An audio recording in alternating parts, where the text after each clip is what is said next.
I've never done one of these before, but Kitten is asleep. I'm still not sure on her, but I'm bored.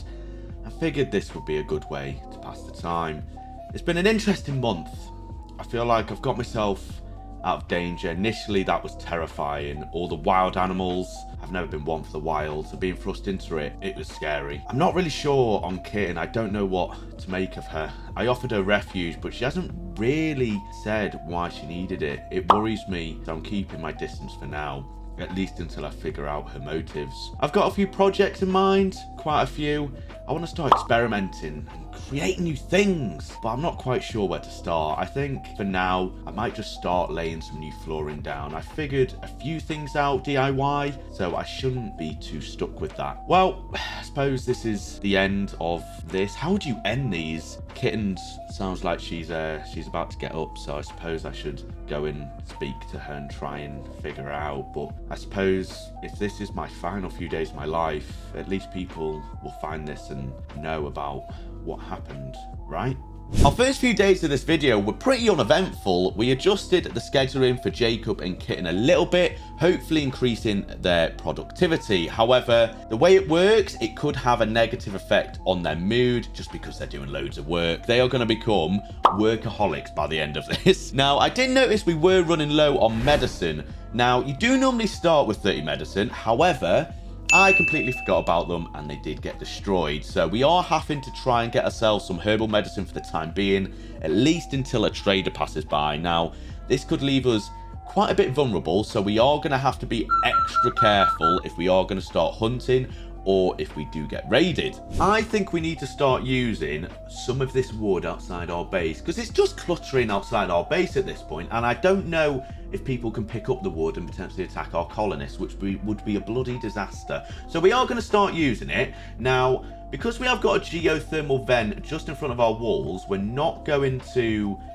block it. We're going to give it a bit of space, and we are going to add an extra layer of defense here. And I did say this in the last video. I'm going to try and create some sort of security corridor in this little cave system we have. Now, I'm probably going to block these two areas here with wood until we can get some granite and make the walls a little bit stronger. So I'm just going to go away for a few minutes, just a few minutes, think creatively and be a genius, and we're going to come back and you're going to see my absolute masterpiece of security. Right, well, if this isn't on YouTube as part of like a video saying top 10 best defensive systems, then honestly, absolute poppycock, quite frankly, because as you can tell, this is genius. Now, if you haven't figured it out, we're going to scatter spike wooden traps everywhere. We may as well call ourselves the wooden trap colony or something along them lines. So let me walk you through it like you need much explanation. So we've got a load of tunnel systems here just so Jacob and Kitten don't hurt themselves trying to replace the traps. And what we're essentially just going to do is just place traps here all around the wood, and hopefully that should deter any invaders from getting into our base. Because my concern was, because we've got two spike traps on our defenses primarily inside our base, if they get inside our base, it's already a problem. So if we can avoid that, that would be fantastic. Now, this is going to take a while to do, so we're probably going to skip to the end of it and just see how it looks and how ridiculous it looks, as long as we don't have anything important come up between now and then. Kitten! Oh God, Jacob's going to be bloody exhausted from all this work he's got to... Right, Kitten's leaving us. This is an absolute disaster. I thought she'd either kill us or join us. It's quite selfish for you to be leaving us. So, it's been 8 days already. Holy smokes. Right, well, I mean, this is going to definitely take longer. The security system is going to take a lot longer. Jacob is lonely now. He's just bloody lonely. I made a bed and everything for her, trying to make her feel welcome, and she bloody leaves us. I can't believe it. But just as Kitten is leaving, Rimworld decides to be kind and gives us a trader. We've been waiting for one for so long.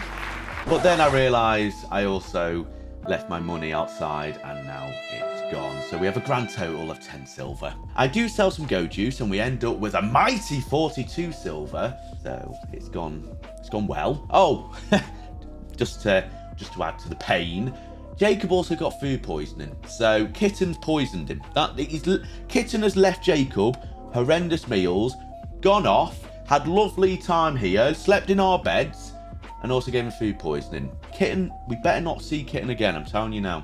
So, you're probably wondering what happened, aren't you? You're probably looking at this and thinking, right, well, that base is a little bit different from what it was about 10 seconds ago. Well, I'm a moron, forgot to press record, and this little so-and-so, Roy, bloody Roy, I tell you what, all the Roys are the same. Sorry if your name is Roy. DK lineup raided us, and he started a fire. He died, thankfully, through our security traps, but he set our entire base on fire, and now he's destroyed the most important things, our 3 power generators, my kitchen, and all of my food. So how could this get any worse? I mean, I don't think it could. I mean, the problem is that we've used none of our wood, so we actually have a good stockpile of wood. Right, well, I think this little project of ours might have to be put on hold for a little bit, because right now Jacob's got bigger fish to fry.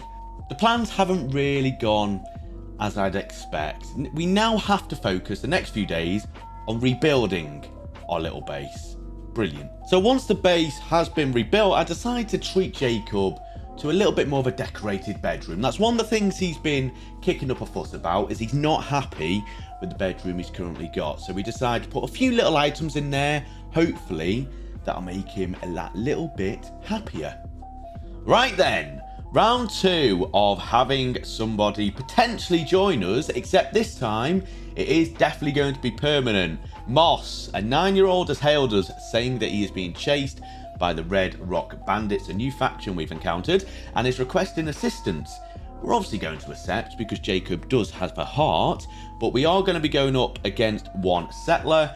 Nothing too extreme, and our traps should be pretty sufficient in being able to deal with him, and they do. The security traps do as intended, and we now end up with another colonist. Now, if we have a look at Moss, he's not particularly brilliant. Let's be honest, he's not great. He hasn't got any passion in any of his skills, but one thing we are going to be using him for, which will definitely help around our colony, is we're probably going to be using him as a hauler for now, and then we'll see if we can get his skills up just that little bit more to help around the base.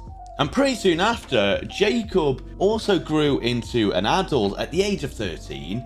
He's hardly an adult, but anyway, we can now see the new feature of Biotech by selecting a trait for Jacob. This is the first time I've ever done this, so it was pretty interesting at the time. So by the looks of it, the better sort of learning he gets with adults, the better skills he'll have in the future. So we do end up going with Sanguine instead of Trigger Happy, just because it's the better trait overall. We also had the opportunity for a quest to increase our colonist size to 4, which we did accept. Sad Survivors will give us Nelly and her child. Nothing too incredible with the stats. Nelly does have good cooking, which we will take advantage of, just because I'm sick of food poisoning. I say I'm sick of it. Jacob must be absolutely dreading every time he has a meal. But like last time, there is the possibility of being betrayed. We also had a rescue colonist called Boris join us. So welcome, Boris. Hopefully you'll be better than a certain other Boris. Oh, good God. So Moss, our child, with a pistol, killed him. Don't know how to feel about it. At this point, we haven't actually done any actual progressing of our base. Instead, we've just had to rebuild it. Slightly annoying. So it's time to build our first freezer/fridge area to stop our food going rotten. I certainly wouldn't recommend Gordon Ramsay coming here unless he likes rice, potatoes, and death. Yeah, Gordon, please don't come here. Just give me a few months, you know, we can get them Michelin stars together. Hopefully we won't end up on kitchen nightmares. So we build ourselves 3 freezers, 1 for food, raw ingredients, and animal bodies. Now we will have to start looking at building with non-flammable materials soon, as I am concerned how easy it actually is to set everything on fire based off experience. And whilst we were finishing our little freezer area, it's time for Moss to grow up. A growth moment for Moss. He is now old enough to do Doctor, Warden, Construct, and Art. Most importantly, he's going to be able to help us with the construction, which is going to definitely help things around here. So he's reached a biological age of 10. So let's see what we can give him here. So the options are Night Owl, Trigger Happy, and Very Neurotic. So I'm thinking Out of all these, I mean, 2 of them is either night owl or very neurotic. If I'm honest, I think that very neurotic is probably the best one to go for. I mean, he's still not great, but it'll give him global work speed and a mental break threshold as well, which is very, very nice. So a bit of time has passed and we have been able to do a little bit of building here and there. Obviously, we did get our freezers up and running. We have got coolers in each of these rooms running at the lowest temperature they can go. So if we have to look at each room, 44, minus 44, minus 44, and minus 41. So more than low enough to be able to keep all of our raw goods and our foods nice and frozen. Now I am thinking of creating a little bit of sort of a farm lot just outside our main walls here. And I'm not too sure what we are going to grow. We don't have the manpower at the moment to be able to produce too much, really. Our food production's okay. It could be better. So we are definitely going to dedicate 1 or 2 or 3 of these to food alone. So I think the first one will be potato. Second one, I'm thinking maybe tomatoes. And the third one, we might just go with eggplant. So we'll go with corn, actually. And then because we are not exactly brilliant in terms of money at the moment, as you can see, we have got 897. I'm not too sure where that has come from. I can only assume that we picked it up or from around the area, or I just missed it when I did allow it when we landed and they've just been able to get it. I'm not too sure. So I think these 2 farm lots here are going to be for something that we can produce and potentially sell. So definitely cotton. Cotton's always useful. And I am thinking we're going to go with a psychoid plant. We're far away from being able to do any sort of drug production, but having that potentially in the pipeline might be a good thing to do, because drugs on Rimworld this never applies to real life, but drugs in Rimworld are really, really good and sell for a hell of a lot of money.